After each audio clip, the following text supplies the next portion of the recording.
माझ्यावर कुणाचाही दबाव नाही. माहीममध्ये शिवसेना मोठी होण्याची गरज. मी लढणार आणि विजय होणार. माहीमच्या जागेवरून सदा सरवणकरांची भूमिका.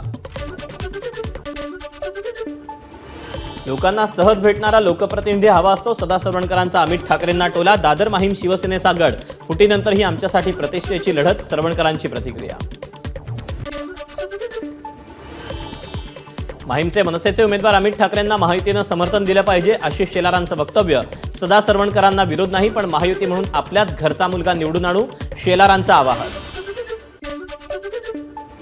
राज ठाकरे आणि आमचे संबंध चांगले, मात्र ही राजकीय लढाई. अमित ठाकरेंविरोधात महायुतीनं उमेदवार दिला, त्यावर बावनकुळेंची प्रतिक्रिया. आता जनतेच्या कोर्टात निर्णय होईल. बावनकुळेंचं वक्तव्य. सदा सरवणकरांचा मुलगा समाधान सरवणकर सोमवारी माहीमसाठी अर्ज भरणार. माहीम हा शिवसेनेचा बालेकिल्ला. शिंदे आम्हाला उमेदवारी मागे घ्यायला लावणार नाही असा विश्वास. समाधान सरवणकर यांची प्रतिक्रिया. माहीममधून सदा सरवणकर आणि अमित ठाकरे दोघेही 28 तारखेला उमेदवारी अर्ज भरणार. दोघांमध्येही चुरशीची लढत. मुख्यमंत्र्यांच्या विरोधात मनसे उमेदवार देणार नाही. कोपरी पाचपाखडी मतदारसंघात अभिजित पानसेंना उमेदवारी निश्चित झाली होती, मात्र मुख्यमंत्र्यांसोबतच्या मैत्रीपूर्ण संबंधांमुळे निर्णय. अजित पवार आणि प्रफुल्ल पटेल यांनी घेतली नवाब मलिकांची भेट. नवाब मलिक मानखुर्द शिवाजीनगरमधून निवडणूक लढवण्यावर ठाम. 29 तारखेला कळेल मी कुणाकडून लढणार. नवाब मलिक यांची माझ्याकडे भूमिका.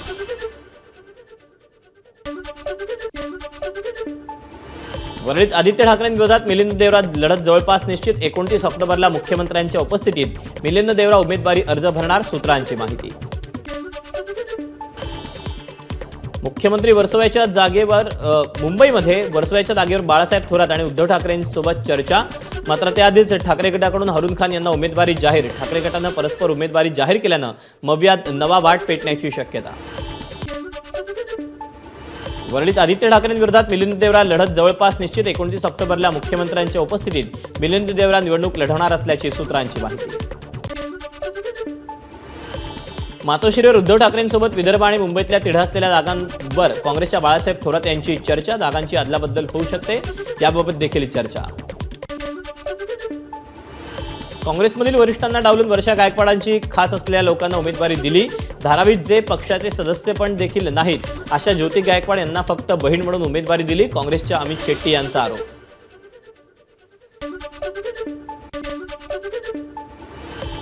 महाविकास आघाडीमध्ये मलबार हिल विधानसभेची जागा ठाकरे गटाकडे. भैरवीलाल चौधरी जैन यांना उमेदवारी. भाजपकडून मलबार हिलमधून मंगलप्रभात लोढा रिंगणार. राष्ट्रवादी शरद पवार पक्षाची दुसरी यादी जाहीर. तिसऱ्या यादीत 22 उमेदवारांची घोषणा. बीडमधून संदीप क्षीरसागर, उल्हासनगरमधून ओमी कलानी यांना उमेदवारी.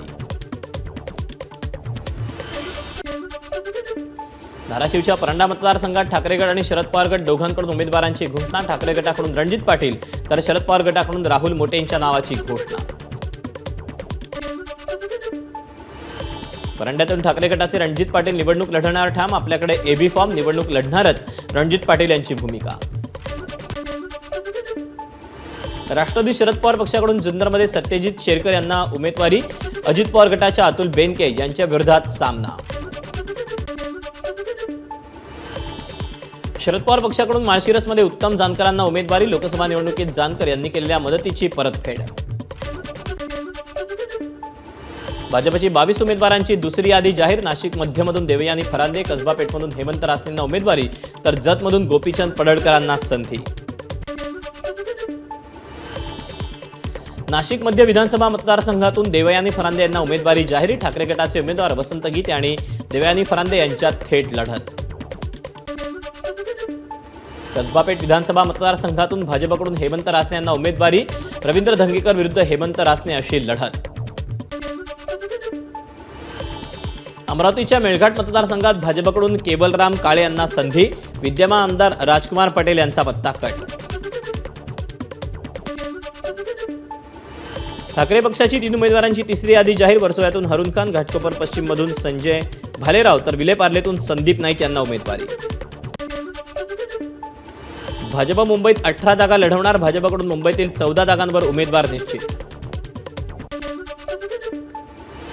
विधानसभेसाठी महायुतीचा फॉर्म्युला अंतिम टप्प्यात. भाजप 153, शिवसेना 80 आणि राष्ट्रवादी 55 जागांवर लढणार असल्याची सूत्रांची माहिती. अपक्ष आमदार किशोर जोरगेवार यांना चंद्रपूर विधानसभेतून भाजपची उमेदवारी निश्चित. उद्या चंद्रपूरमध्ये भाजप नेते सुधीर मुनगंटीवारांच्या उपस्थितीत पक्षप्रवेश. काँग्रेसच्या 23 उमेदवारांची दुसरी यादी जाहीर. सावनेरमधून अपेक्षेप्रमाणे सुनील केदार यांच्या पत्नी अनुजा केदार यांना उमेदवारी. महादेव जानकरांच्या रासपची 65 जागांची पहिली यादी जाहीर. गंगाखेडमधून रत्नाकर गुट्टेंना उमेदवारी तर बारामतीत संदीप चोपडेंना उमेदवारी.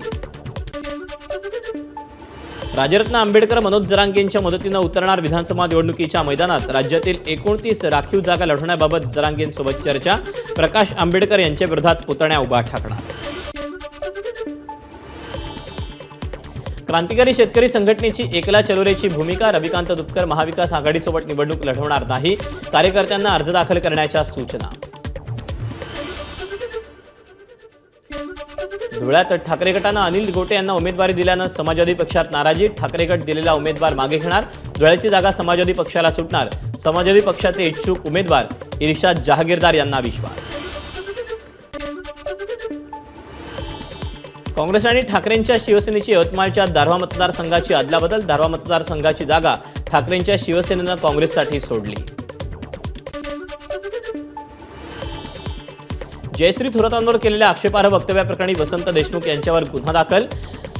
तसंच घडलेल्या घटनेनंतर विखे समर्थक सरपंच आणि काही जणांवरही गुन्हा दाखल.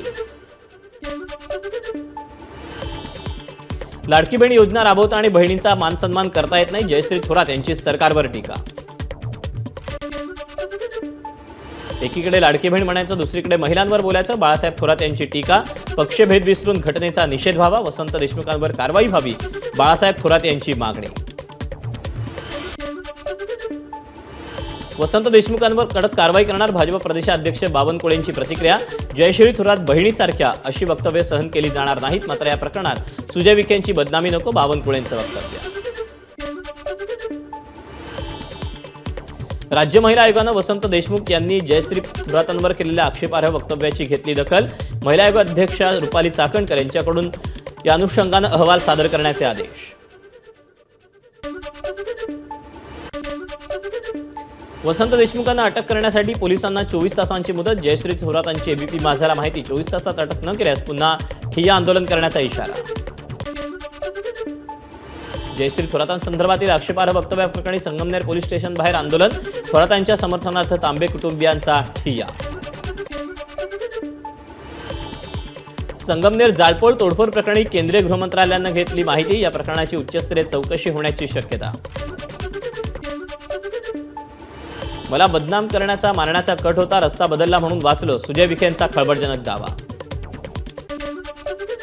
ज्यांनी वक्तव्य केलं त्यांच्यावर कारवाई व्हावी. जयश्री थोरातांवरील आक्षेपार्ह वक्तव्यावर सुजय विखेंची प्रतिक्रिया. महिलांच्या प्रती आदरच राहिला पाहिजे, पण देशमुखांच्या वक्तव्यावरून भाजप आणि लाडकी बहीण योजनेपर्यंत जाण्याची गरज नाही. चंद्रकांत पाटलांची प्रतिक्रिया.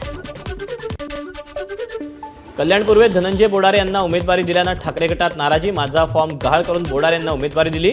ठाकरे गटाचे माजी महापौर रमेश जाधव यांचे विनायक राऊतांवर गंभीर आरोप. भाजपचे इच्छुक उमेदवार संतोष शेट्टी यांचा शिंदेंच्या शिवसेनेत प्रवेश. भिवंडी पूर्व विधानसभा मतदारसंघ शिंदे गटासाठी सुटल्यानं केला प्रवेश. राष्ट्रवादी शरदचंद्र पवार पक्षाकडून नाशिक पूर्व गणेश गीते यांना उमेदवारी. गणेश गीते यांनी नुकताच भाजपमधून शरद पवार गटात प्रवेश केला होता. अकोले विधानसभा मतदारसंघातून राष्ट्रवादी शरदचंद्र पवार पक्षाकडून अमित भांगरे यांना उमेदवारी जाहीर. जयंत पाटील यांची पत्रकार परिषदेतून घोषणा. काँग्रेसनं वसई विधानसभेची उमेदवारी दिली. विजय पाटील यांना उमेदवारी जाहीर झाल्यावर कार्यकर्त्यांनी पाटलांवर केला शुभेच्छांचा वर्षाव. नाशिकमध्ये विधानसभेची जागा काँग्रेसला सुटेल. काँग्रेस नेत्या हेमलता पाटील यांचा दावा. सोलापूर शहर मध्यसाठी भाजपकडून देवेंद्र कोठे यांना उमेदवारी जाहीर. हा परंपरागत शिवसेनेचा मतदारसंघ. मात्र जागा वाटपात जागा भाजपला सुटली. एबीपी माझानं या संदर्भात काही दिवसांपूर्वीच बातमी दिली होती. काँग्रेसकडून सुरेश भोयर यांना कामठी विधानसभा मतदारसंघातून उमेदवारी. भाजप प्रदेशाध्यक्ष चंद्रशेखर बावनकुळे विरुद्ध सुरेश भोयर असा सामना. शिवसेना उमेदवार आमदार चंद्रकांत पाटील यांच्याशी घरगुती वाद असले तरी माहितीचे उमेदवार म्हणून त्यांचा प्रचार करणार. मंत्री रक्षा खडसे यांची प्रतिक्रिया. हिंगोली विधानसभेत ठाकरे गटानं उमेदवार जाहीर केल्यानंतर काँग्रेस नेते नाराज. भाऊ पाटील गोरेगावकर यांच्या समर्थकांनी घेतली बैठक. हिंगोलीच्या कळमनुरी विधानसभा मतदारसंघात ठाकरे गटाकडून माजी आमदार संतोष टारफे यांना उमेदवारी. इच्छुक उमेदवार अजित मगर नाराज. स्थानिक सोडून बाहेरच्या कांबळे यांना काँग्रेस प्रदेशाध्यक्ष पटोले यांनी पैसे घेऊन तिकीट दिलं. माजी आमदार विजय खडसे यांचा आरोप. काँग्रेसकडून उमेदवारी जाहीर होताच कैलास गोरंट्याल यांची नाव न घेता अर्जुन खोतकर यांच्यावर टीका. 20 वर्ष आमदार आणि 10 वर्ष मंत्री असताना खोतकर यांनी काय आणलं, गोरंट्याल यांचा सवाल. रत्नागिरी सिंधुदुर्गचे खासदार नारायण राणे यांनी सावंतवाडी विधानसभा मतदारसंघात महायुतीच्या पदाधिकारी कार्यकर्त्यांची घेतली भेट. निवडणुकीच्या तयारीचा घेतला आढावा.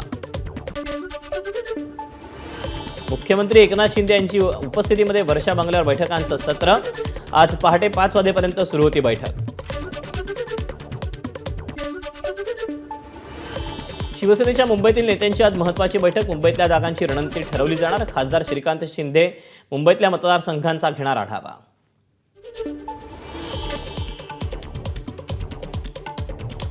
नाशिकच्या देवळाली मतदारसंघातून उमेदवारी मिळाल्यानंतर योगेश घोलप यांचं जंगी स्वागत. माजी मंत्री आणि वडील बबनराव घोलप यांना पाहताच योगेश घोलप यांना अश्रू अनावर.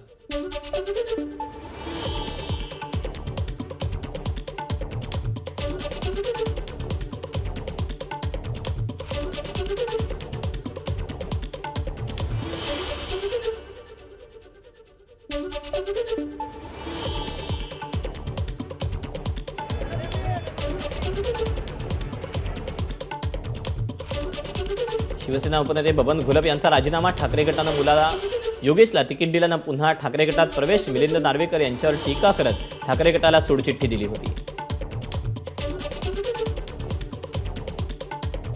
बच्चू कडूंच्या प्रहार जनशक्ती पक्षाला झटका. पक्षाचे प्रदेशाध्यक्ष अनिल गावंडे भाजपमध्ये. अनिल गावंडे अकोला जिल्ह्यातील अकोटमधून इच्छुक. काँग्रेस नेते शेखर झेंडे यांना वर्ध्यातून उमेदवारी जाहीर. भाजप आमदारांना मतदारसंघात काहीही काम केलं नाही. रोजगारासाठी 10 वर्षात एकही मोठा उद्योग आणला नाही. काँग्रेस उमेदवार शेखर शेंडे यांची टीका. यवतमाळच्या दिग्रस विधानसभा मतदारसंघातून ठाकरे गटानं दिली पवन जयस्वाल यांना उमेदवारी. जयस्वाल 28 ऑक्टोबरला दाखल करणार अर्ज. कारंजा मतदारसंघाच्या राष्ट्रवादीच्या सईद डहाके, उरणचे शेकापचे मेघराज तांडेल यांचा भाजपात प्रवेश. भाजप प्रदेशाध्यक्ष चंद्रशेखर बावनकुळेंच्या उपस्थितीत पक्षप्रवेश संपन्न. काँग्रेसनं अकोटमधून दिली महेश गणगणे यांना उमेदवारी. महेश गणगणे हे माजी राज्यमंत्री सुधाकरराव गणगणे यांचे सुपुत्र.